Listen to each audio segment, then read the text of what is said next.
আসসালামু আলাইকুম এভরিওয়ান, চলে এসেছি আবার একটি নতুন ব্লগ নিয়ে। তো আজকে আমি আপনাদের সঙ্গে শেয়ার করব বাড়িতে বসে কিভাবে মোচা ছাড়াবেন। এই যে নিয়েছি একটা মোচা, তো এটা কীভাবে ছাড়ানো হয় চলুন আপনাদের সঙ্গে এটা শেয়ার করি। তো আমি একটা নিয়েছি একটা প্লাস্টিকের ঝাঁঝুড়ি। তো এর মধ্যে আমি মোচাগুলোকে ছাড়িয়ে ছাড়িয়ে রাখবো। তো এই যে দেখতেই পাচ্ছেন মোচাগুলোকে আমি ছাড়াচ্ছি। এটা হচ্ছে আমার শাশুড়ি মা।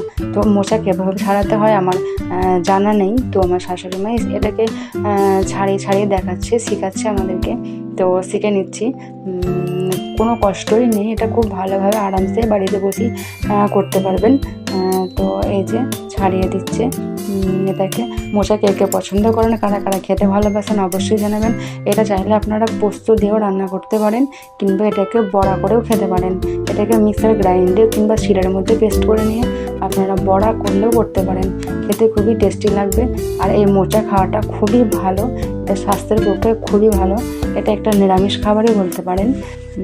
তো এই যে ছাড়ানো হয়ে গেছে সমস্ত কিছু, একটা একটা করে ছাড়ানো হয়ে গেছে, কিন্তু এটা এখনও কমপ্লিট হয়নি।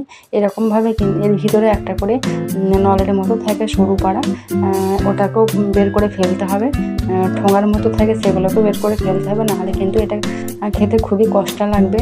তো চলুন এগুলোকে আপনাদেরকে দেখাই কীভাবে এটাকে ছাড়াবেন। তো এর ভিতরে এই যে দেখতে পাচ্ছেন সরু সরু সুতোর মতো, এগুলোকে বের করে এগুলোকে ফেলে দিতে হবে। এই যে ঠোঙার মতো এগুলো ফেলে দিতে হবে, নাহলে কিন্তু এটা খাওয়া যাবে না, কষ্টা টাইপের লাগবে। তো এই যে দেখতেই পাচ্ছেন আমার ছাড়ানো অলমোস্ট রেডি হয়ে গেছে। তো কেমন লাগলো অবশ্যই জানাবেন।